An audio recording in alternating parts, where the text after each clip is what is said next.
maailmalla. Buumihan on tottunut tinkimättömän laatuun ja 7 vuoden ajan. Mitä se tarkoittaa kotisivuille? Se on erittäin hyvä kysymys, Jenni. Lähdimme hakemaan tässä uudistuksessa selkeästi sitä, että olemme tulevaisuuden tekijöitä.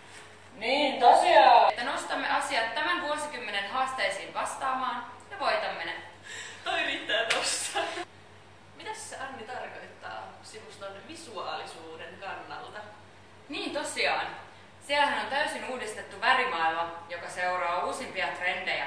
Hieman on haettu modernisuutta valikkoihin ja muutenkin piristetty ilmettä uusilla väreillä. Eikö olekin niin, että voisi sanoa, että sivustomme on nyt siirtynyt visuaaliselta ilmeeltään uudelle vuosikymmenelle? Todellakin, Jenni. Mites Anni?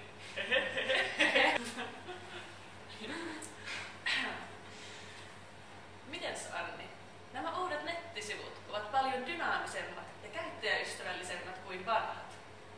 Niin tosiaan, unohtamatta missään nimessä interaktiivista vaikuttamista. Interaktiivisuus, se onkin tärkeää. Niin on. Meillä on itse asiassa uusi mahdollisuus jakaa uutisia suoraan someen.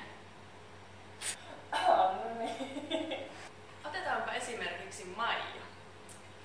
Maija on lukenut jutun yliopistolla järjestettävistä sählytreeneistä, mutta Maija ei tiedä, miten niihin tulee ilmoittautua. No, Maija voikin jakaa jutun nyt suoraan someen ja kysyä, missä ovat ilmoittautumislomakkeet, johon Maijan someseuraaja voi vastata: en tiedä, ota selvää. Ja näin Maija onkin saanut käsiinsä korvaamatonta tietoa, joka auttaa häntä hänen omalla opiskeluurallaan eteenpäin. Tämä on sitä dynaamisuutta, mitä olemme halunneet hakea.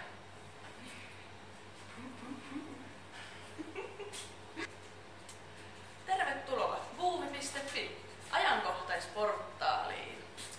Ajankohtaisportaalista löydät kaikki VV:t järjestyksessä ilmestymispäivän mukaan. Valitse niistä mieleisesi ja aloita selailu. Lisää repsiä.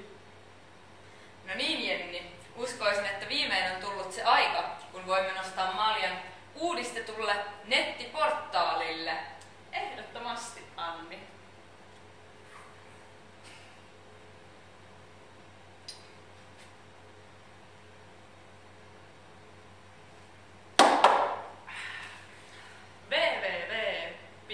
www.buumi.fi Sinun ystäväsi maailmalla.